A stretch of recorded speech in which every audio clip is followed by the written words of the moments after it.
Tá, tô gravando, comecei a gravar agora, só porque a galera que não consegue assistir depois, né? Mas enfim, aí eu achei interessante porque a gente pode usar esses recursos aqui e eu posso comentar um pouco antes, né? Porque às vezes tem uns vídeos bem interessantes de história da arte na internet, só que uns vídeos, para ficar mais curto, eles passam algumas coisas meio batido, meio rápido demais, e aí fica mais difícil de entender, né? Então, eu vou explicar um pouquinho antes, né? E depois eu mostro os vídeos. E qual que é a ideia? Eu vou falar hoje do movimento barroco, né? É a pintura, a escultura, a arquitetura europeia do século 17, 1600, 1600 e pouco.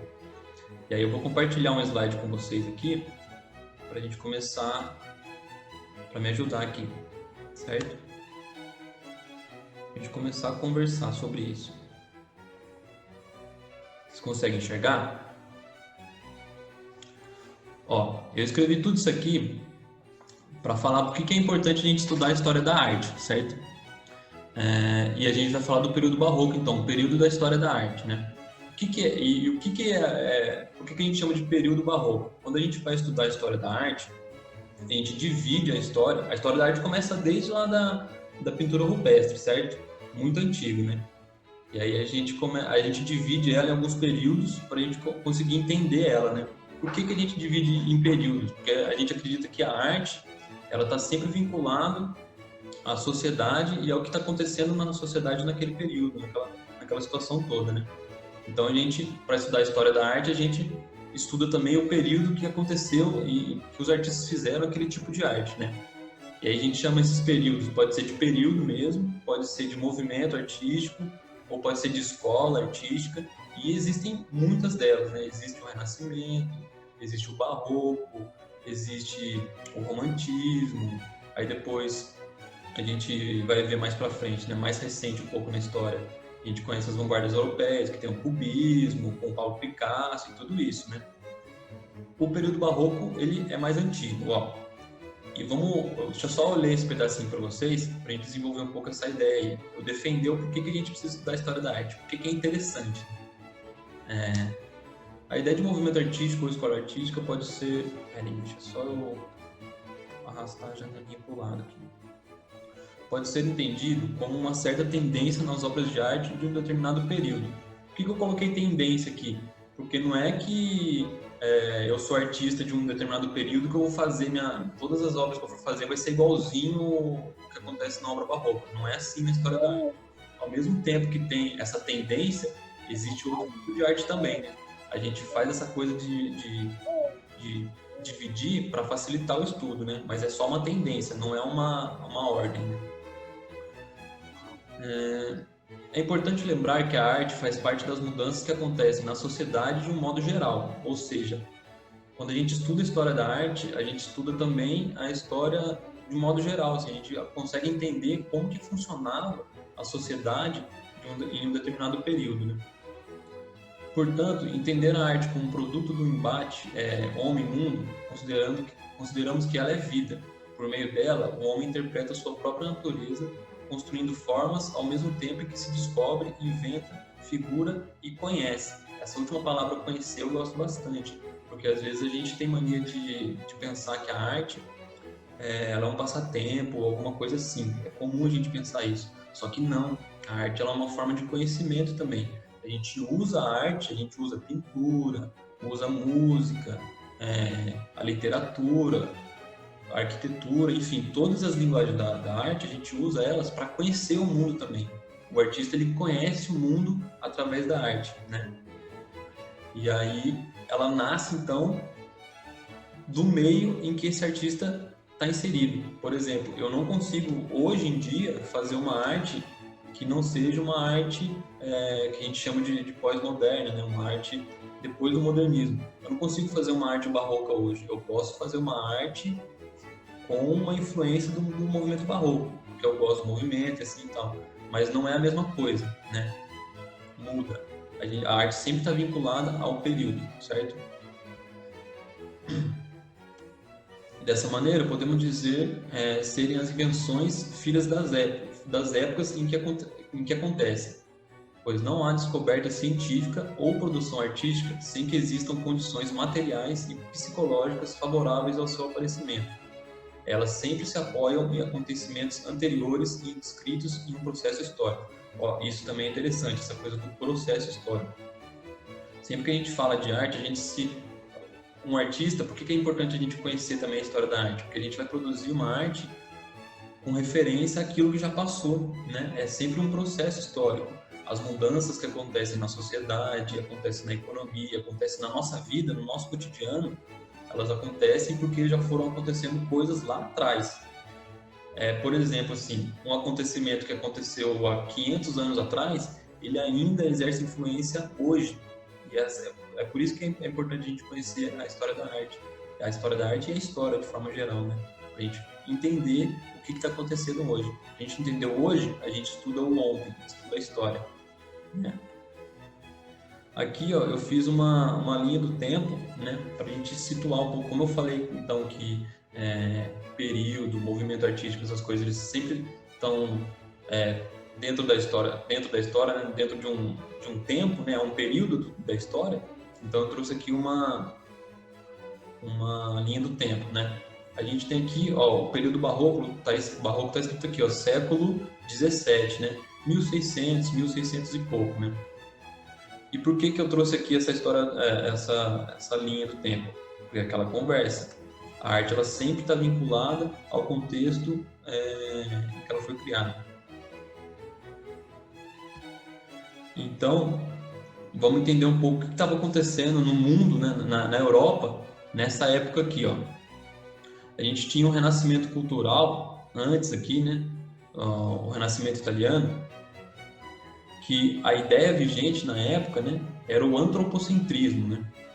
O que é o antropocentrismo? Lá do grego anthropos, humano, e centro, que significa homem no centro, né? É um conceito oposto ao teocentrismo, que ressalta a importância do homem como um ser dado de inteligência e, portanto, livre para realizar suas ações no mundo. Nossa, não entendi, professor. Qual que é a ideia? A ideia é mais ou menos assim. Antes do período barroco, antes desse período que a gente vai conhecer hoje, o que estava vigente na arte, né, o que a gente estava discutindo na arte, que os artistas, os cientistas estavam fazendo, era essa coisa do antropocentrismo, que era a ideia do ser humano como centro do mundo, né? Tinha uma certa, já começou aí, né, essa coisa da ciência, de uma descrença em Deus, descrença nos valores da igreja e assim por diante. Houve um desenvolvimento da ciência, né, e também dessa descrença em Deus e na igreja e nessas coisas. E isso é o antropocentrismo. Isso aqui, ó, a gente está vendo no Renascimento Cultural, aqui, ó, no século XVI, um pouco antes do movimento barroco. Então, tinha uma descrença muito grande antes do barroco. Aí, acontece a Contra-Reforma, né, em 1543, que a igreja, ela vê que ela estava perdendo muito fiel para esse tipo de ideal do Renascimento, né, essa coisa da descrença em Deus e nos valores da igreja. Ela faz a Contra-Reforma para retomar esses fiéis. A igreja, ela quer conquistar de novo o poder que ela estava perdendo, de certa forma, né? Com todo esse ideal renascentista, né? De descrença. E aí vem essa coisa do teocentrismo, né? A Contra-Reforma, ela traz de novo, né, o teocentrismo, que é por oposição ao antropocentrismo. O teocentrismo significa Deus no centro do mundo. Está relacionado à religião, cujas coisas são assim porque Deus as colocou dessa forma no mundo. Sem hipótese de questionamento científico, o teocentrismo foi um conceito muito difundido durante a Idade Média, onde a religião possuía um lugar de centralidade na vida da população. Antes do Renascimento cultural, né, na Idade Média, era assim, né? A religião, o catolicismo, principalmente, ele estava muito presente na vida das pessoas. Aí veio esses ideais do Renascimento, a galera começou a ter uma descrença e tudo ali, essa coisa mais voltada para a ciência, né? O homem como centro do mundo. E aí depois veio a Contra-Reforma e veio o movimento barroco para auxiliar a igreja nessa retomada dela. Por que auxiliar? Porque quem bancou essas obras que a gente vai ver do movimento barroco foi a igreja. A ideia era trazer os fiéis de novo. E como que ela fazia isso? Ela fazia isso através da arte. Também, né? Através da arte. Deixa eu mostrar para vocês aqui. Tem aqui, ó, a Idade Média versus o Renascimento, né, na linha do tempo, olhando para a linha do tempo, que o Barroco está bem no meio aqui, né, galera? Aí tem o teocentrismo versus o antropocentrismo, né? Nesse período tem esse embate, né? E a ideia do prazer e do pecado também. O movimento barroco, ele traz muito essa coisa do pecado. O movimento barroco, ele é um movimento mais conservador, né? Vocês vão ver o porquê. Ó, e aqui, esse slide eu estou falando um pouco de algumas características das obras do movimento barroco, né?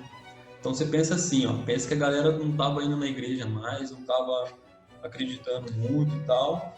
E aí a igreja vem e fala assim, vocês não estão botando fé? Então eu vou mostrar para vocês como que funciona as coisas, como que acontece. Olha aqui, aí eles começam a criar uma história, né?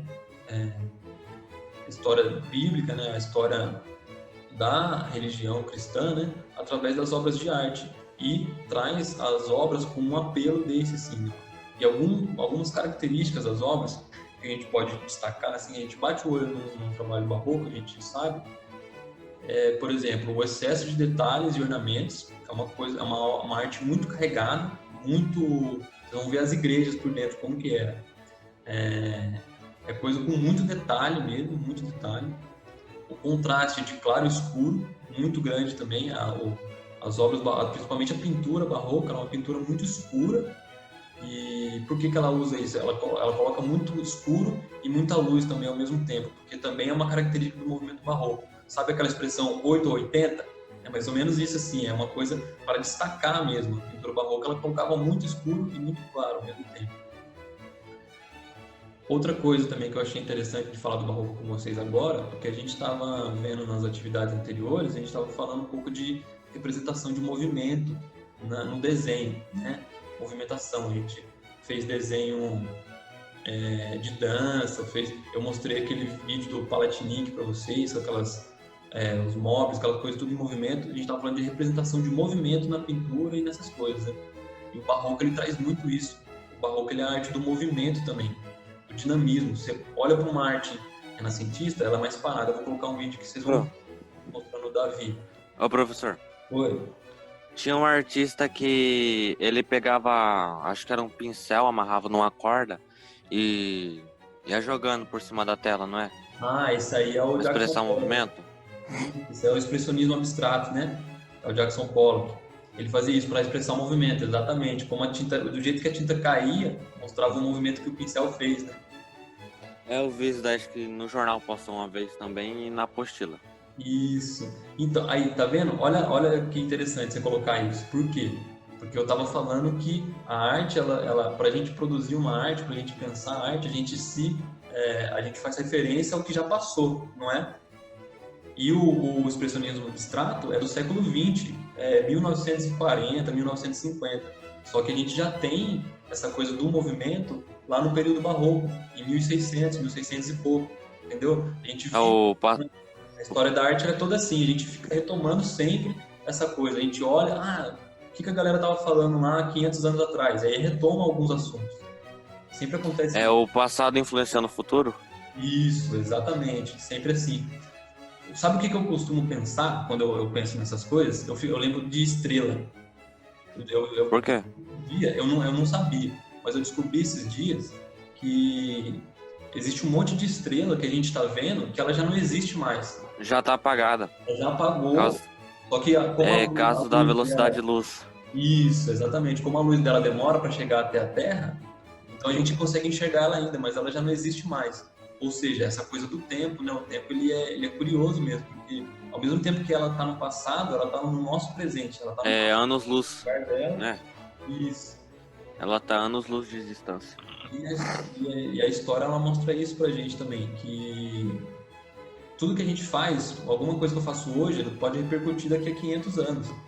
É o que a gente vê nos trabalhos. A gente está falando do Caravaggio aqui. O Caravaggio já morreu faz isso aí, faz 500 anos, né?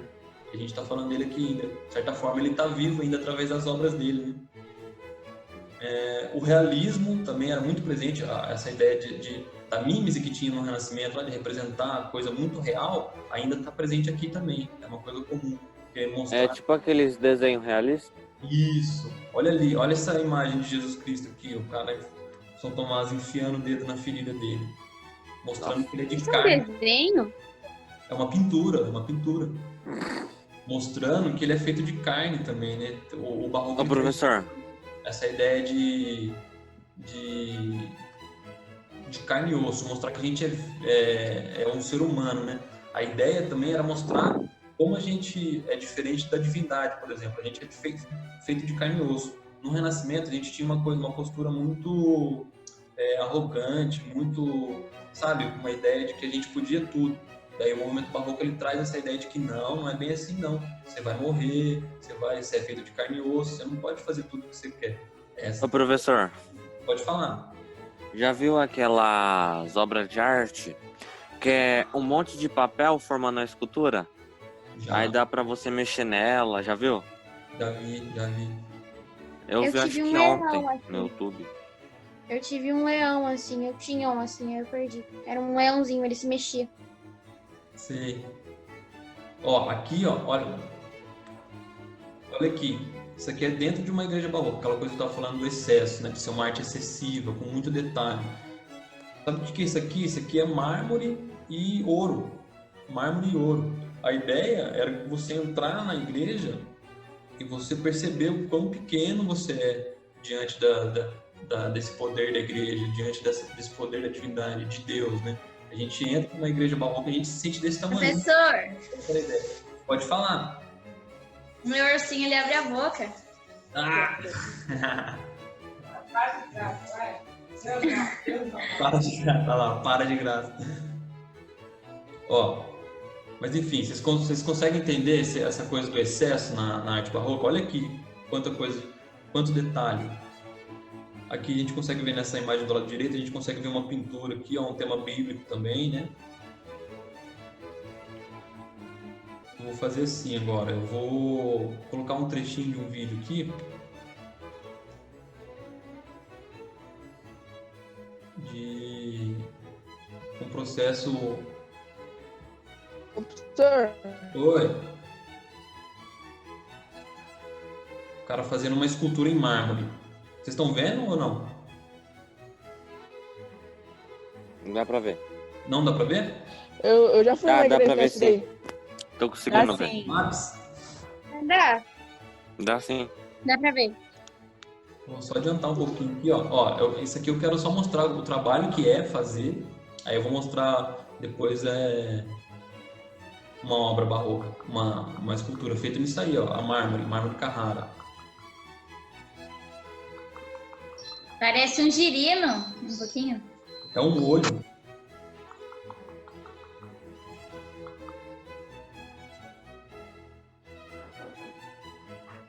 Olha o trabalho que o cara tem para fazer um detalhe desse. Vai imaginando o tempo que ele gasta, concentração, Se quebrar um pedaço já era. já era, é bem isso. Por isso que ele vai devagarinho assim, né?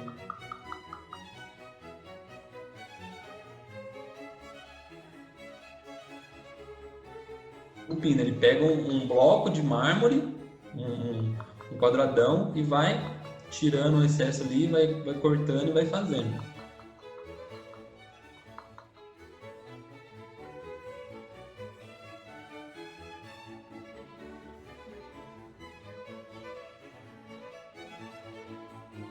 Eu gosto de ouvir esses barulhinhos.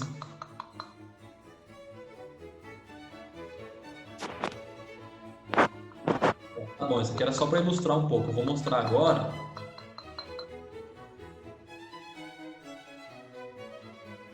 uma obra barroca, uma escultura. Esse aqui é o Davi do Renascimento italiano, né?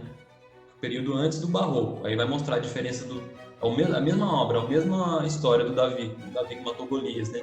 Aí tem o Davi do Renascimento e tem o Davi do Bernini, que é Barroco. Vocês vão ver a diferença. Aí eu vou comentar um pouquinho com vocês também. Ó, esse aí é o Davi Barroco. Presta atenção, esse aí é o Davi renascentista. A mesma representação, a mesma história. Olha a diferença das duas.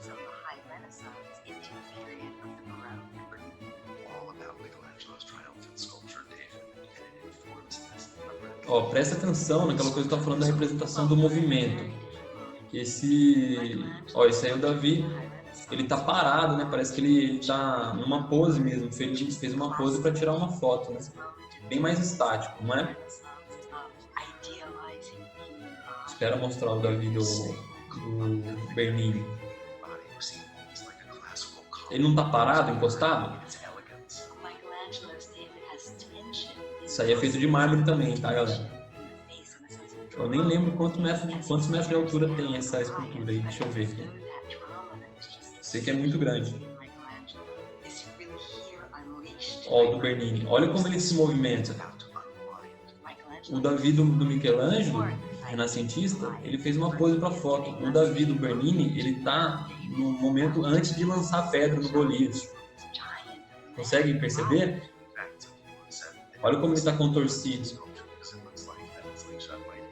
Fazendo careta, fazendo força.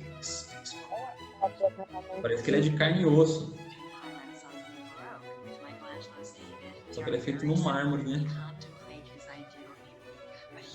Agora vocês imaginam, ó, vocês viram o trabalho que dá fazer aquele pedacinho. Agora imagina fazer esse Davi, ele tem um tamanho real, ele tem 1,70 de altura. Olha lá, olha a mão dele, olha o nível de detalhe. Ah, isso é importante, essas diagonais aí. Ela dá a ideia de movimento. Quando a gente faz um desenho, alguma coisa meio que inclinada, ela dá a ideia de movimento. Por que dá a ideia de movimento? Você pensa assim, eu estou segurando um lápis. Se eu seguro ele em pé, ele dá uma impressão de que ele está mais parado. Se eu seguro ele aqui, ó, se eu solto ele, ele vai fazer isso aqui, ó, né? Então, quando eu estou desenhando e eu uso uma diagonal, a impressão que dá, eu coloco uma figura meio assim, a impressão que dá é que logo depois da pintura que eu fiz, ela se moveu, né? Então, eles sempre usavam bastante diagonal para mostrar o movimento nas coisas, né? Nas obras, enfim. O rosto é muito diferente, né, É Renan? muito diferente, é muito mais expressivo, né? Expressivo. Olha ali, ele tá bravo, ele tá fazendo força, né?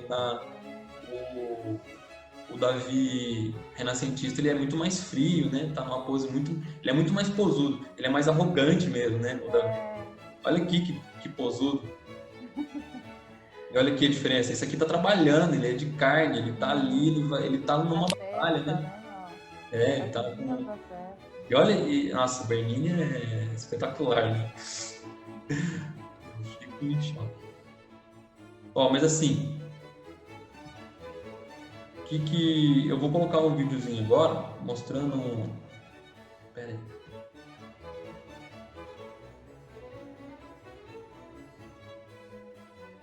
Tá, interrompi. Beleza. Esse é o que eu queria falar um pouquinho antes só, tá? O que é essa coisa do barroco, né? Deu para entender então por que a gente divide os períodos assim, o barroco, o renascimento, essas coisas, para facilitar a gente entender, né? Para a gente entender também o que estava acontecendo na sociedade. Às vezes a gente estuda a arte para saber como que era a sociedade naquele período. Um exemplo, eu acho que claro, é quando a gente vê a pintura rupestre, por exemplo, né? Aquelas pinturas dos carinha caçando, os animais e tal. A gente consegue entender que eles eram caçadores, consegue entender que eles conviviam no meio dos animais. Então, vendo aquelas imagens, a gente consegue entender como que aquele povo das cavernas viviam, né? E isso continuou, ao longo da história da arte, continuou. A gente olha para uma obra, a gente consegue saber de qual período ela é e entender também a sociedade. Por isso que é importante a gente conhecer a história da arte. Eu vou colocar um videozinho agora sobre o movimento barroco mesmo, uma aula do YouTube bem curtinha, tem 7 minutinhos, porque aí tem imagem, tem um monte de outras coisas, e ele fala mais coisas também, vai ficar mais claro algumas coisas. Vou compartilhar com vocês e a gente já volta para conversar mais um pouquinho.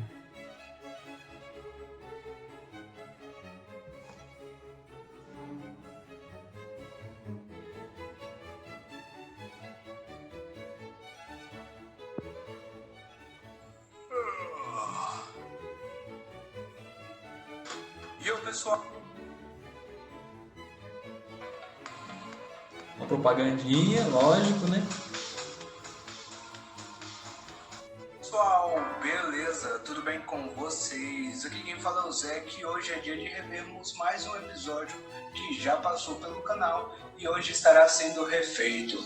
Pois é, o Barroco foi um movimento sucessor ao maneirismo, deixando muitos registros aqui no Brasil, estando intimamente ligado com o catolicismo. Então, segure minha mão e vem comigo aprender história da arte.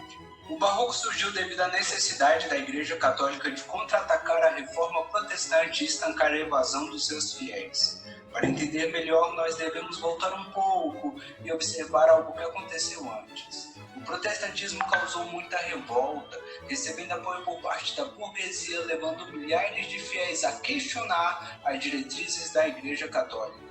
Com uma liberdade de pensamento maior e a curiosidade científica crescendo, o protestantismo deu aval para maiores possibilidades e a liberdade intelectual.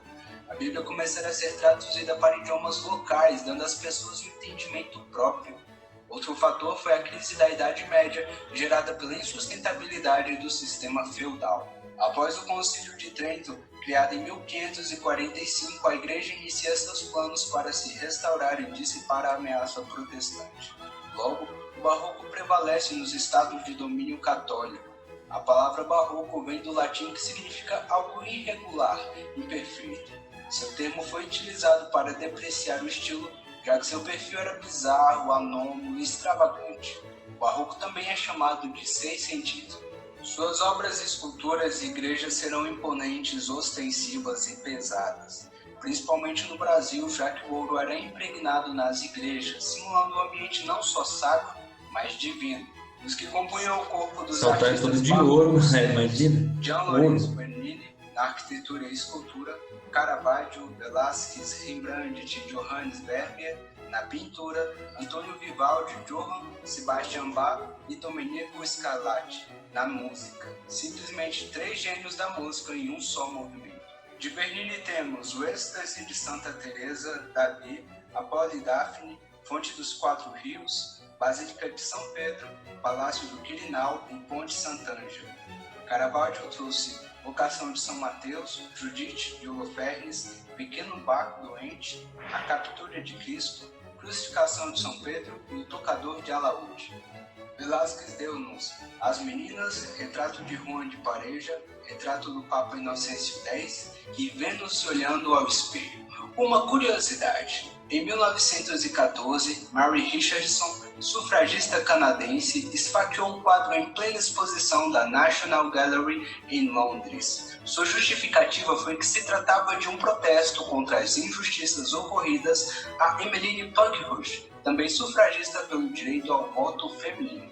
Voltando com Rembrandt, ele trouxe A Lição de Anatomia, A Ronda Noturna, Cristo no Mar da Galileia, Filósofo em Meditação e A Festa de Belsazar. Por último, temos Johannes Vermeer com A Vendedora, A Leiteira, o famoso Moça com Brinco de Pérola e A Pequena Rua. Não é uma foto, é um quadro. Na música, com 2 dos meus músicos favoritos, temos As 4 Estações de Vivaldi e o Prelúdio em Dó Maior com Bach. Mas fiquem tranquilos, para os amantes da música clássica, eu vou deixar muitas músicas na descrição do vídeo. Na música barroca, as composições contavam com a presença de contrapontos e a harmonia tonal. O Barroco trabalhava com alto contraste, como vocês viram nas obras, entre o mais escuro e a claridade.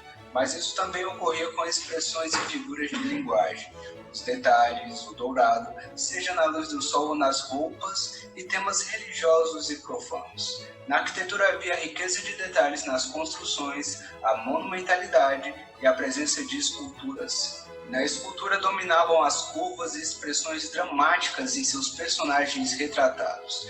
E falando em expressões, no ensino médio, eu tive uma monitora que disse que a real expressão de Santa Teresa era de prazer. Vai saber qual era do Bernini. Na literatura foi excepcional o uso de figuras de linguagem, como a metáfora. Olha como é escura a pintura, galera. Havia também um jogo de palavras muito forte. O Barroco no Brasil chegou com os colonizadores e padres, um momento onde o ouro foi ricamente explorado e a escravidão mantinha a sociedade no palanque. Como foi usado para propagar a fé católica, contava com vários elementos chamativos aos fiéis, como ouro dentro das igrejas para simular um local divino. Nessa época, o artista brasileiro mais chamativo foi Antônio Francisco Lisboa, se preferirem, Aleijadinho. Sua história deixo para contar no próximo vídeo obra.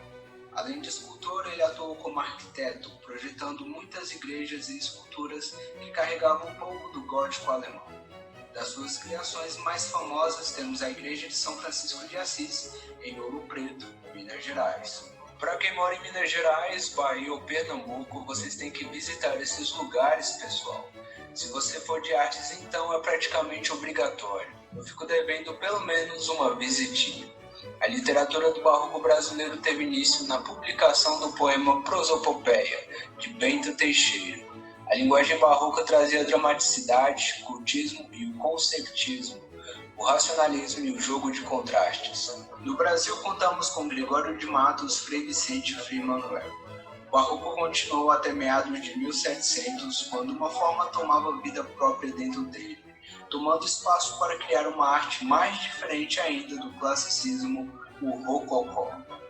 O barroco foi um movimento famigerado, mas que trouxe aos seus observadores uma nova perspectiva. Bem, pessoal, é isso. Se ficou interessado no barroco e quer ir além desse vídeo, eu deixaria... Vocês viram que interessante que quando ele falou que o barroco chegou no Brasil com os padres, né? Por que ele fala isso? Porque é aquela coisa, o barroco ele sempre esteve ligado à igreja que tinha esse interesse, a igreja que, de certa forma, patrocinou e desenvolveu esse movimento também, né? Então, quando os padres chegam no Brasil, né,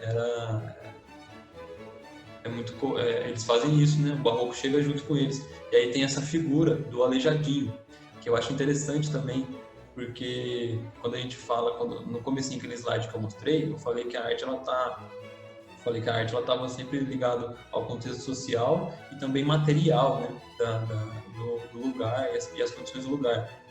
E o Aleijadinho é interessante porque tem uma coisa bem clara, porque no barroco, quando a gente vê o Bernini, por exemplo, aquele Davi do Bernini, ele é feito em mármore. Não, o Davi está na Itália e tudo, o mármore ele é de lá, o mármore Carrara ele é de lá, é um material de lá. E aqui no Brasil, o Aleijadinho, que era o nosso escultor barroco, ele foi fazer as obras dele em qual material? No mármore? Não é, ele usa a pedra-sabão, que é a pedra do local, que é a pedra abundante em Minas Gerais. E também as igrejas barrocas do Brasil tinham muito ouro, muito ouro mesmo. Por quê? Porque a gente tinha muito ouro aqui, né? Enfim, eu vou colocar agora um trechinho do vídeo falando sobre o Aleijadinho, tá? Tá cansativo, galera? Muita coisa. Não? Vamos conhecer um pouco então do trabalho do Aleijadinho, que é o nosso escultor barroco, é o nosso Bernini, que muito bom, eu gosto muito também.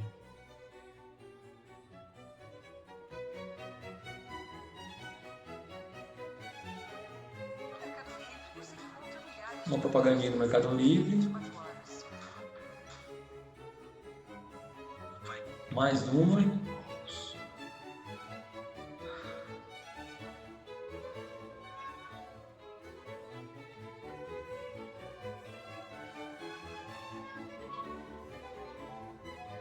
Olha aqui.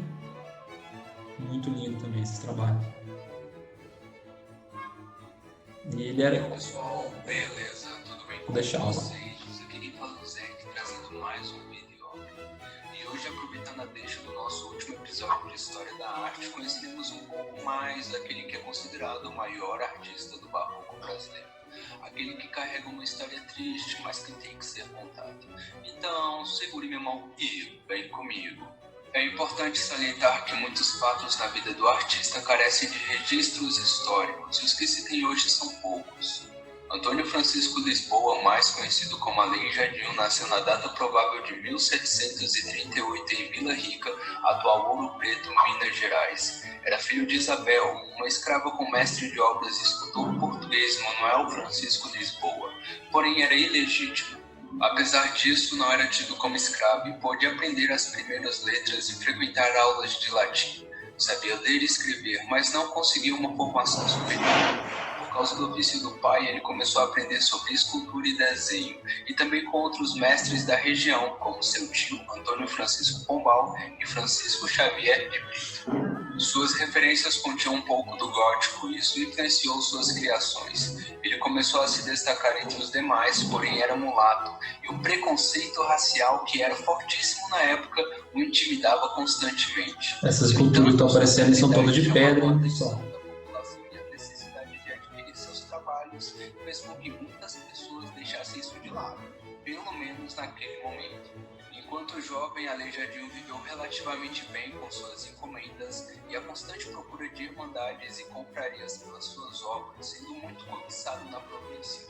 Tudo ia muito bem quando, aos 40 anos, Aleijadinho foi acometido por uma doença, da qual divergem muitos biógrafos e historiadores por lepra, sífilis ou hanseníase. A doença atrofiou seus pés e mãos, havendo registros de que todos os dedos dos pés caíram e alguns da mão, possivelmente tendo Aleijadinho cortado outros em acessos de fúria e dor. Sua face ficou deformada, como seus olhos e boca. Apesar da condição e do seu sofrimento, ele não desistiu, pedindo aos seus ajudantes que amarrassem as ferramentas aos seus punhos para que continuasse a produzir. Foi por causa dessa enfermidade que ganhou o apelido de Aleijadinho. Não só escultor, ele também foi responsável por projetar algumas igrejas e templos, conferindo e orientando as construções. A característica de sua arte era marcante, carregando o estilo clássico, gótico e rococó. Antes da doença, era geralmente equilibrada, harmoniosa e serena. Após a doença, sua arte se torna mais expressionista.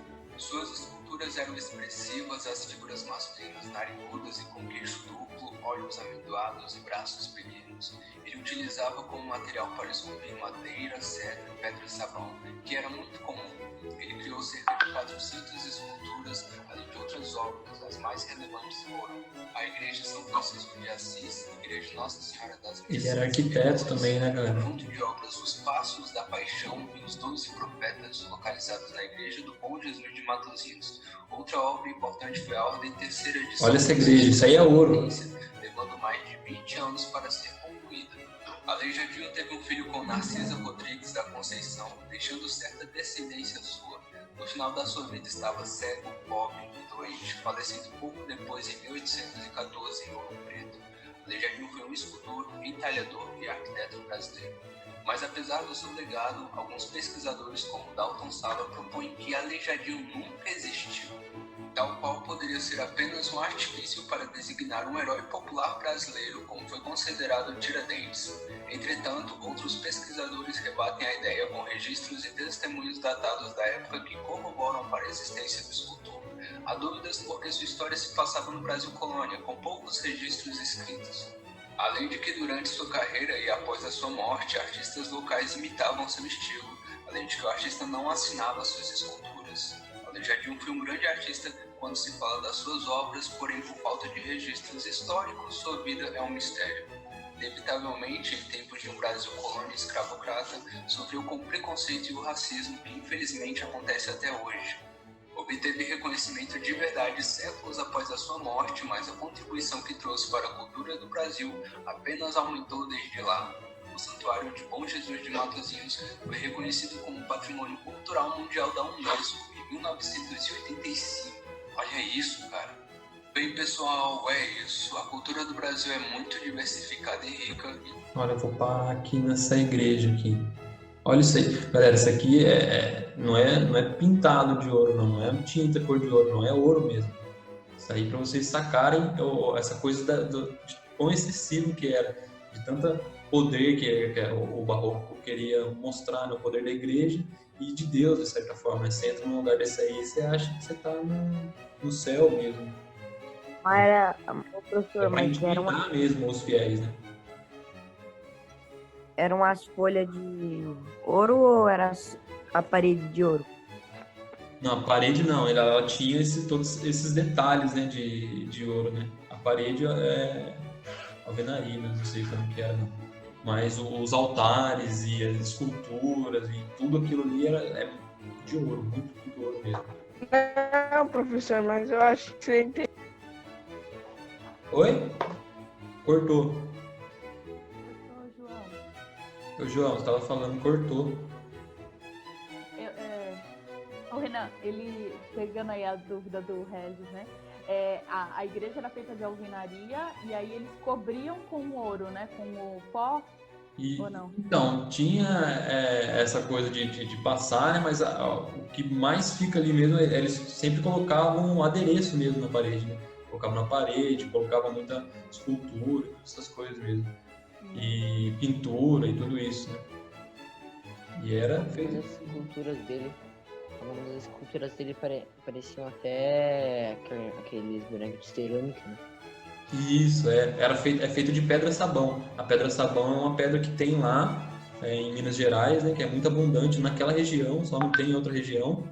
E ela é muito boa para escultura, porque ela é uma pedra macia e quando a pedra ela é mais macia um pouco, ela não trinca, né? Quando você vai tirando, vai esculpindo ela não trinca. Então você consegue fazer um monte de coisa. Você vai lá em Ouro Preto, hoje em dia ainda, tem muita feirinha lá que vende um monte de objeto de pedra-sabão. Tem muito artesão ainda que trabalha com pedra-sabão. E é daquela região. Você passa a unha nela assim, você risca ela, de tão macia que é. E é interessante, né? Porque na Itália, no barroco italiano, a gente vê o mármore, que era abundante lá na região. Vocês têm alguma dúvida, galera? Quer perguntar alguma coisa? Se quiser falar um pouco também, fica à vontade. Se quiser comentar, quiser... Eu ia compartilhar uma curiosidade. Quando eu conheci as cidades históricas de Minas, né? A que mais me chamou a atenção foi em Congonhas do Campo, que tem a igreja feita toda pelo Aleijadinho. E tem a escultura dos 12 profetas na frente da igreja, né? Ele fez os 12 profetas. E ele não conhecia algumas imagens. Então, por exemplo, a história do Davi, o leão, né? Eu acho... O leão dele tem cara de macaco, porque na época ele não tinha como saber como era um leão, né? E não tinha acesso a isso, né? E eu lembro que eu achei fantástico, porque eu não conseguia imaginar que aqui no Brasil do século XVII ele não tinha fontes para saber como era um animal, né? E aí o Jonas e a baleia também, é um peixe que ele faz, um peixe diferente, então... cheio das imaginações, assim, que como ele interpretava a história dos profetas, né? Ele era muito incrível, muito genial. E isso faz a gente pensar nessa coisa da referência mesmo que eu estava falando, né? Da história da arte. A arte, ela se refere a ela mesma. Então, hoje em dia que a gente tem muito mais acesso, a gente vai desenhar, por tanto acesso que a gente tem a essas imagens, a gente nem sabe a influência que elas fazem no nosso desenho, na nossa pintura. A gente vai fazer e a influência já está ali, né? A gente sempre busca essa coisa da referência. Então, quando você não tem, acontece isso mesmo. Você faz um leão com cara de macaco. É interessante. Tem uma gravura do Durer, que é um cara, acho que ele era do Renascimento, né? Um gravurista, e ele fez um javali, uma gravura de um javali. E ele fez assim, só com alguém foi para a África e aí voltou e descreveu para ele o animal, falou, o animal é assim, assim, assado. E aí ele ficou parecendo um javali de metal, porque o cara, do jeito que ele fez o desenho assim, a textura, todas as coisas, ficou parecendo, mas ficou igualzinho o javali. Mas enfim, era isso, pessoal, que eu tinha para passar para vocês hoje. Espero que vocês tenham gostado aí do movimento barroco. Se tiver alguma dúvida também, não soube agora, não surgiu agora uma dúvida, quiser mandar depois no WhatsApp também, só me dá um toque e a gente vai conversando. Beleza?